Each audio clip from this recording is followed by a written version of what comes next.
Please welcome. My name is Anik. Yeah, Swapna Sitaram. Swapna Sitaram. Sorry, just a blackout. So she'll get started, and I'll give a quick introduction. Yeah. Yeah. So she used to. You want to introduce? I can introduce myself. She'll introduce. Thank you. Good afternoon, everyone. I'll give a quick introduction about myself. I've spent a long time working with consumer internet startups. I've spent close to 10 years working with consumer internet startups in growth and business. And prior to which I was a brand marketer for close to 10 years again. Presently I run an edtech startup. I've had an experience of launching the first dating app ever to officially launch in India, right?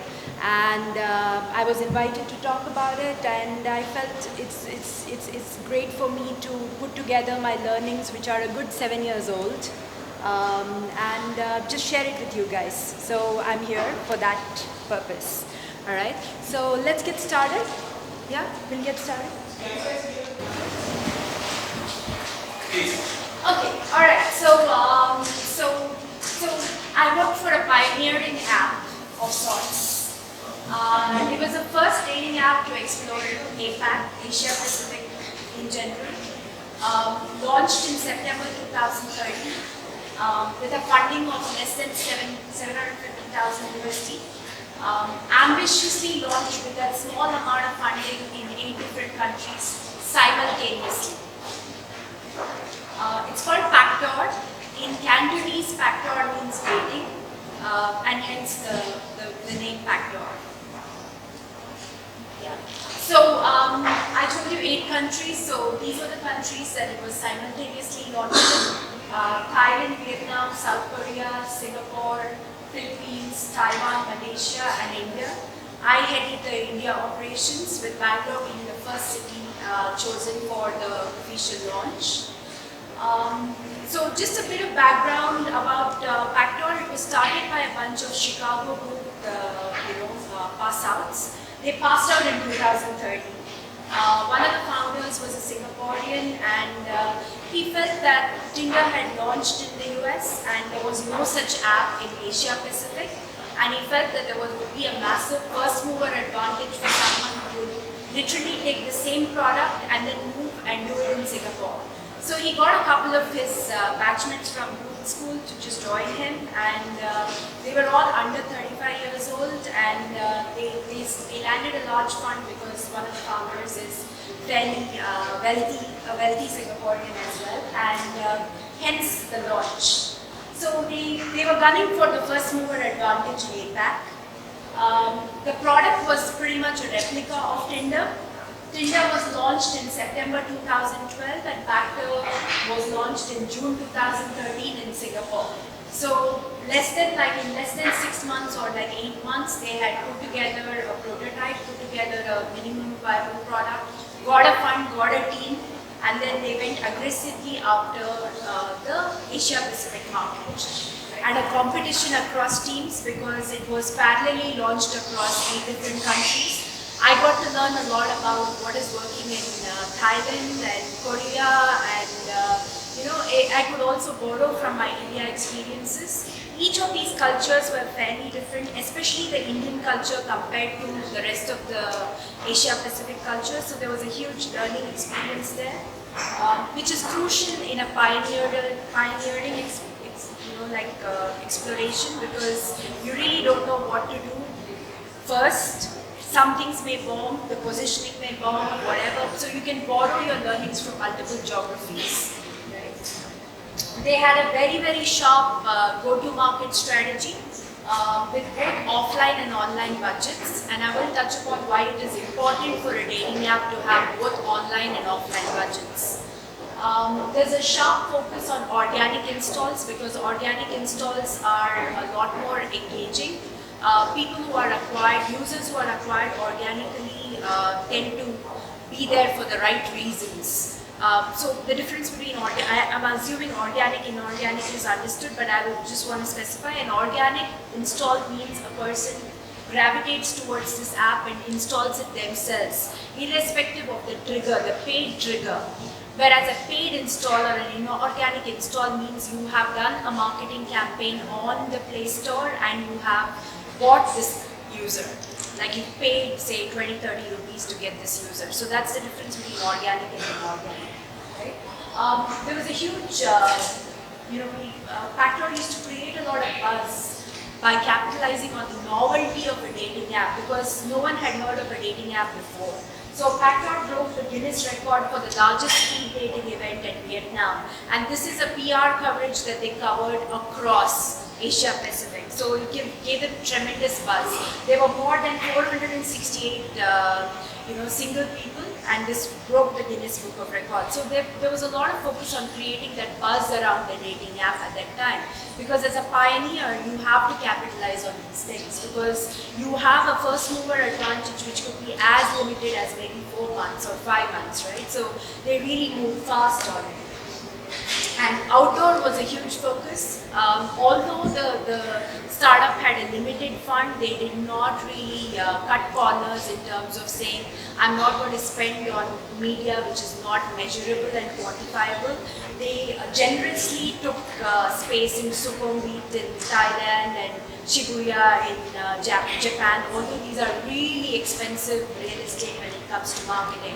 But it is very important when it comes to launching a dating app because you quickly need the system to have 1 lakh users, 10 lakh users. It's very important to have that going.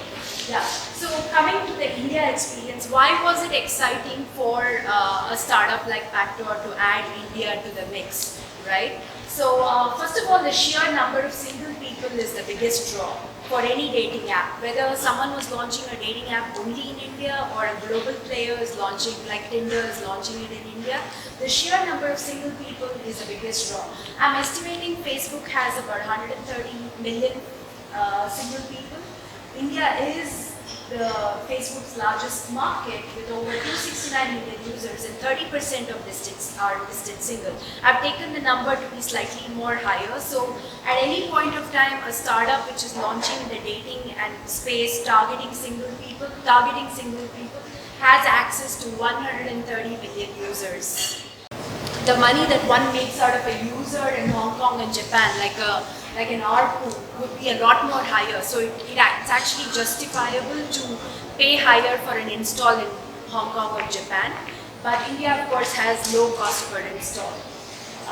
The LTV, which is the lifetime value of a user in India, could be a lot more higher because the society still favors a date and marry approach. So people tend to stick around much more longer to probably and may want to pay for more premium services like Tinder Gold, for instance, right? Because there's a higher level of involvement on actually ending it somewhere, right? There's also a huge cultural change, right? Like Indians were shy and they're still shy, or are they shy? Right, so there is a changing cultural sentiment around dating and relationship, which makes India like a ripe market for global players to explore. Because whenever culturally things are changing, there is something that you can capitalize on, right? Then of course there are single people living away from their parents' home, so there are a lot more first jobbers and people who are traveling away from their parents' home for education. So there are a lot more single people living away from their parents' home. The pressure to find the partner themselves, loneliness in a new city, search for new ways of relating, whether it is same-sex relationships, lifestyle matches. These are all unheard in India in the past. In the past, it was all about astrological matches and my family knows this family, but things are really changing in that stuff. So there's a huge change in terms of the previous way, which is the religion, family, astrology versus the choices in, this is the kind of partner I want.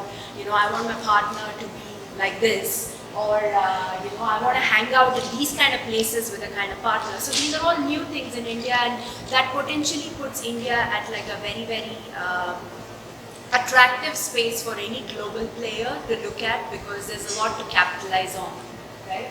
The ARPU, which is average revenue per user, is fairly less in India compared to other countries, mostly because it's a trend that we've seen.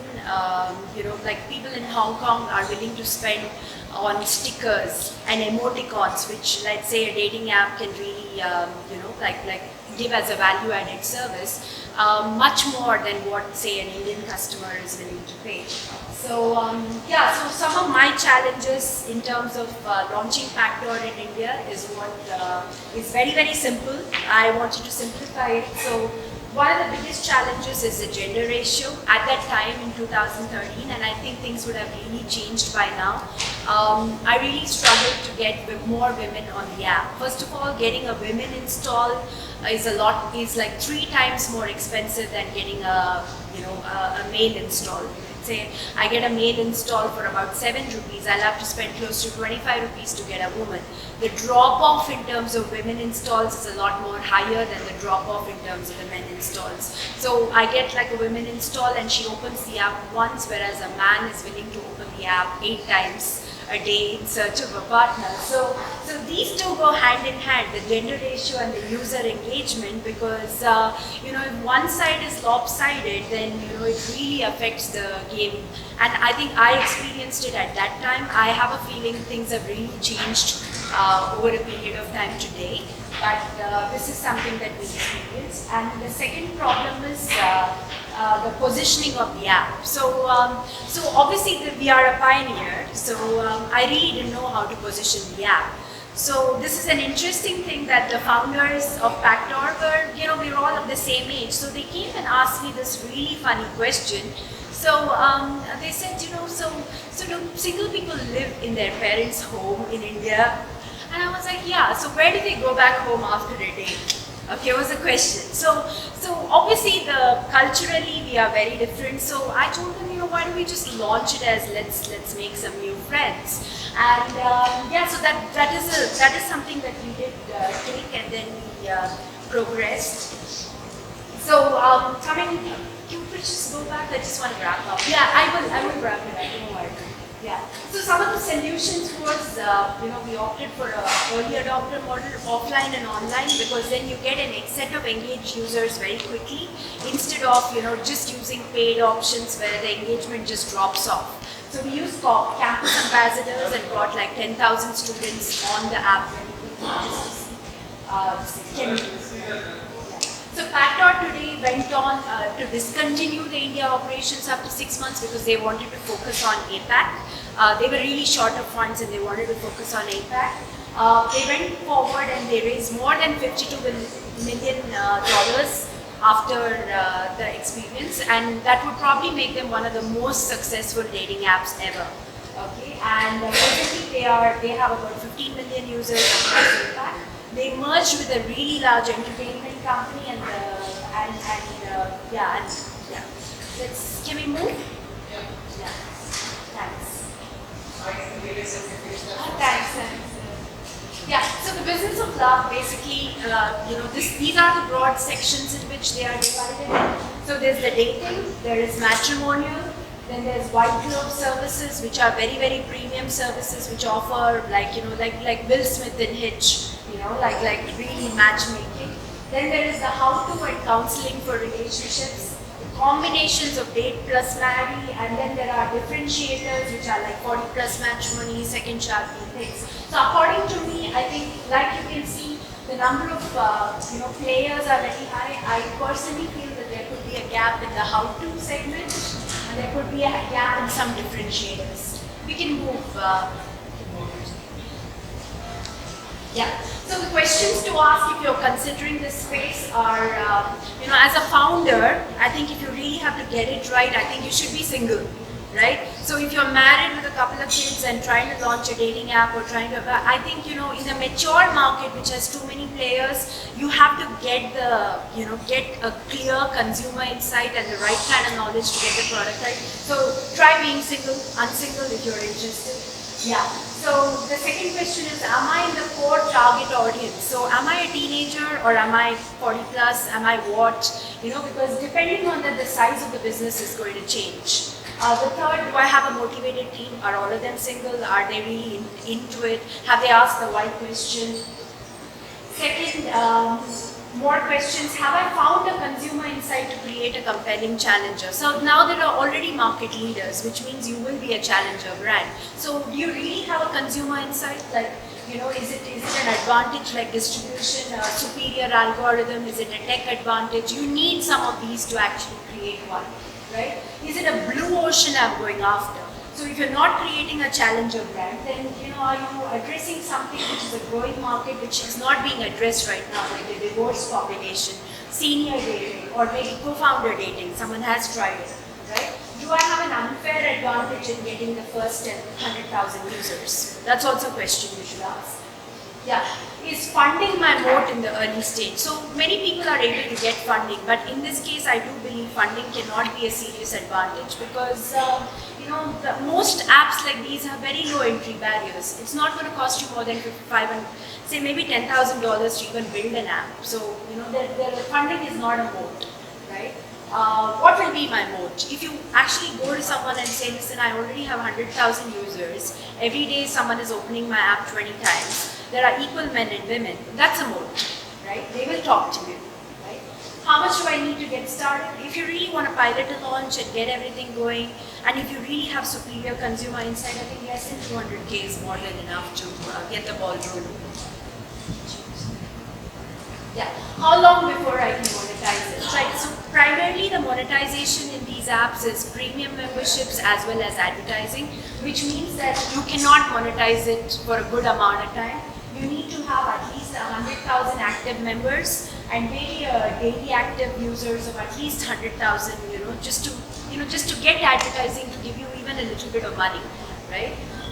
Can it be a standalone business? Possible, but it hasn't been seen before because most people end up merging with a larger content player. Pactor did it as well, and it's usually a win-win equation because you get a captive distribution that you can capitalize on. Tinder did it as well, it merged with Match.com. So I haven't seen a standalone business in dating for too long. Right? Should I consider the ethics of the business of love? Now, this is a point I want to just stress on because I think of late, like a lot of founders just launch businesses and they never consider the ethics of being in the business. Yes, it's all about the money that you can make, and probably the investors are interested in that as well. But you should ask these questions. See, online dating has changed the way people meet, date, and partner. That's a huge responsibility for a founding team. Apps like Tinder have created significant behavioral changes. Ashley Madison is the poster boy of discrete relationships, and it's funded by one of the top investors. Do you want to be one of those companies which does something which can completely change the fabric of relationships in a way that you don't like to do? Right? So these are questions you should constantly ask. And do you want your product team to constantly keep people single, or do you actually want them to progress into happier relationships? So that's it, guys. Yeah, thank you so much. Thank you.